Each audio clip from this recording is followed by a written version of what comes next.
So today I was reflecting upon how God refines us. So 2 Corinthians 4:16 says that outwardly we are being, it looks like we're being destroyed, but inwardly we are being renewed. So God does this with all of his disciples. Anyone who follows God will first have their flesh, their temptations, their entire life pulled away from them and destroyed before they are renewed.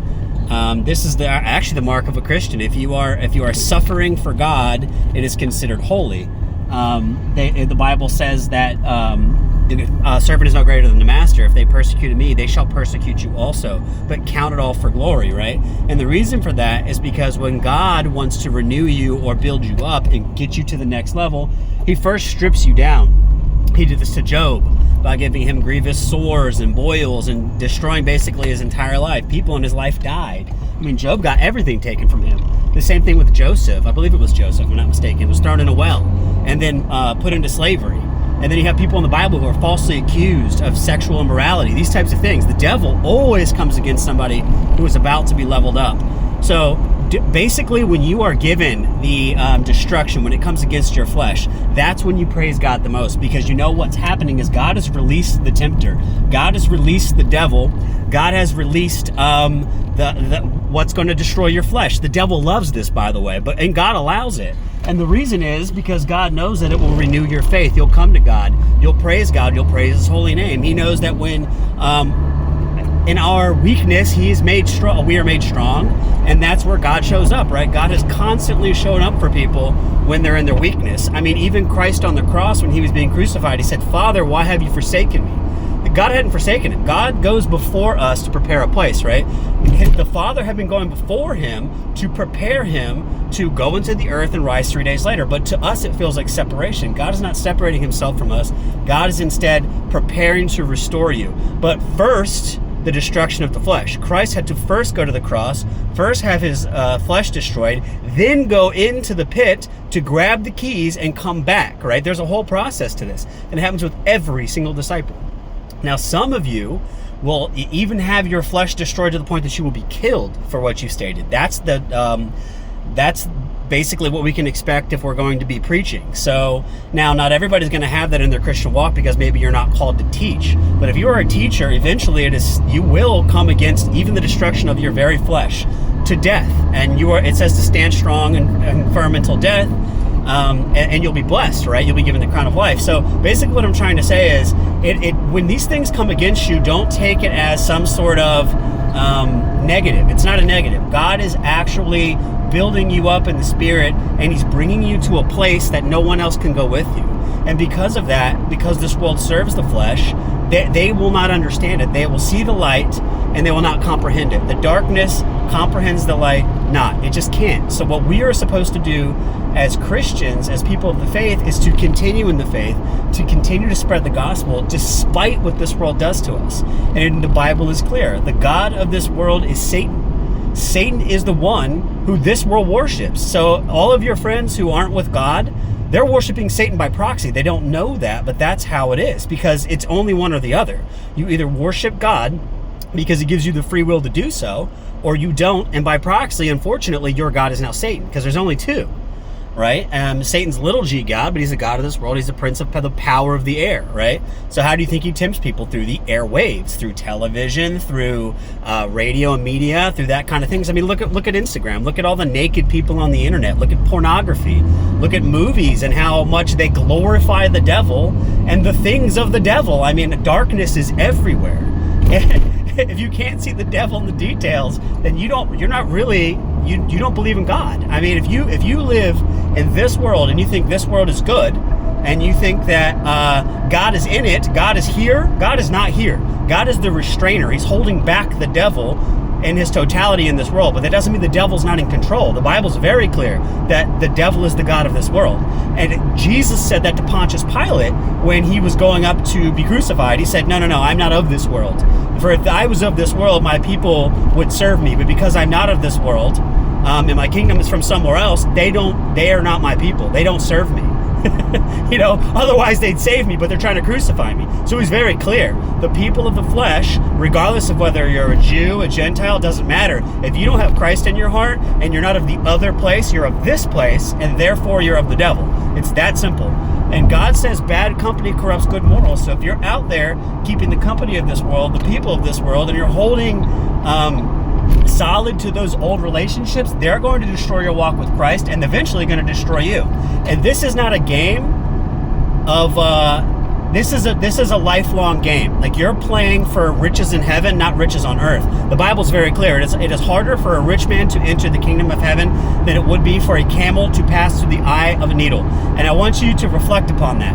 How significant is that, that he says that? If you're rich, you need of nothing. You don't need God, right? That's why it hardens your heart. That's why you get into diverse temptations and you refuse to recognize God. And because of that, you will not enter the kingdom of heaven. So it's better that you be in poverty. It's better that you lack, because God can fill the gaps. God is there with you and you were seeking him. I'm not saying it is impossible for a rich man to enter the kingdom of heaven, but the Bible's clear. It's near impossible, right? A camel can't fit through the eye of a needle. That is impossible. So God is saying riches will destroy your walk with him. So don't seek it. Don't seek what this world seeks. Think about what people are looking into. They want the nicest car, the nicest house, the best friends, the hottest girlfriend, all of that, right? None of it provides anything. What sexual experience have you had that ever provided anything? All it does is, in the very moment, give you something that maybe satisfies your flesh, and then it's over. And then it could destroy you. That person can make a false allegation against you. You could catch a disease, right? All of these things are sowing to the flesh. And every time you sow to the flesh, you destroy the spirit. There is nothing the flesh can give you but trouble. Absolutely nothing. Now, sex within a marriage is different, because that's holy. That's the union of you and your spouse together that God sees as holy, and it produces fruit. That fruit is your children, the fruit of your loins. Those children go on, because of your holy matrimony, to spread the gospel, right? Because it says that sin is visited under the fourth generation. So if you're sinning, your generations going forward are going to pay for your sins. And I can confirm that, because in my family, there are two spirits on my family. I can tell you that alcohol is definitely one of them. And I know for everybody in my family, sexual immorality has been a problem. Now, thank God that's not a problem for me anymore. But when I was growing up, it was a huge problem for me. I mean, I'm not even going to get into it, but basically the things that the world does that's normal, like sleeping around and all that, I've done it. I'm not perfect, right? But what I'm saying is that temptation is gone from me, thank God. But it's in my family, because 4 generations back, and I can see it all the way back. There was player throughout my family, right? Everybody was like Mr. Suave, heartbreaker. And it's not okay, right? So basically what I'm trying to say is, sow to the flesh, don't sow to the flesh, sow to the spirit. Let God bless you, and don't be like the world. Be like Joseph. Go into the well. Go into perdition. Go into slavery, right? Let them accuse you falsely, and don't attack. Don't retaliate. Holding somebody accountable, that's different, right? If there's some sort of process to hold somebody accountable, that's totally fine. But you're not to retaliate. What you're to do is to be holy. And if you are, God will get them later. God works in seasons. He doesn't work in our time. So there's a season for sowing, right? There's a season for reaping, and all of that. So what a man soweth, he shall also reap. I mean, you might see somebody sin for years and get no punishment, and that's because the season hasn't come yet. But then you'll see them 5, 6, 7 years down the line, their marriage is destroyed. They lose their house. Their car breaks down. It was, too expensive to fix. Their children hate them. All that stuff is coming from God, and they've stored up wrath, and God says it's stored up. So you may not see the consequence of your sin right away, but I promise you that it's being stored up. And the devil is not stupid. Why would the devil take one sin and hold it against you? Makes no sense, right? The devil is also storing up sins. He's the god of this world. He goes, look at him go over there. He's being sexually immoral. Look at him go over there. He's drinking too much alcohol. Oh, look at him over there, or her over there. She hates her neighbor. Oh, look at him over there. He covets, right? And why would the devil let you do one sin? He's going to let them build up until the reaping season. And then the devil's going to back off of you and let you reap spiritually what God has told you you're going to reap. You've been sinning. So God is the one that's going to get you. The devil's just the tempter. The devil's the accuser and the tempter. God is the judge. God is the one that's going to put the fire on you. So when these things are happening, you don't go, oh, the devil's after me. The devil was after you when you were sinning. When you thought it was okay to do those things, that's when the devil was after you. God is now after you. You separated yourself from the Holy Spirit, from the presence of God. Your armor has been off for years, and the devil has been in there just waiting for the attack. Well, once the arrow is launched, God lets it go. And then your destruction comes because God says, guess what? Enough arrows have hit you, enough judgment has come against, or enough accusation has come against you, that I have no choice but to spiritually move against you because you have separated yourself from the Spirit of God. You are no longer protected. You will now go through a season of judgment. You don't want that, I promise you. It says the fear of God is the beginning of understanding. You must fear God. There is no other choice.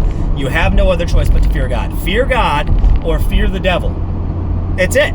Fearing God makes sense. Fearing the devil makes no sense, right? So just don't get into the temptation. Don't do those sins. I'm going to end this video here, but I just wanted to say it's so important to ensure that you are actually following biblical scripture and sowing to your spirit and not your flesh.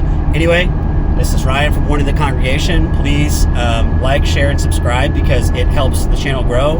And I'm over here trying to speak about God in a world that doesn't want to hear about him. So if you're all about that, again, like, share, subscribe. Helps out a lot. Stay blessed. I pray for you all in Jesus' name that you'll be blessed. Amen. Have a good day.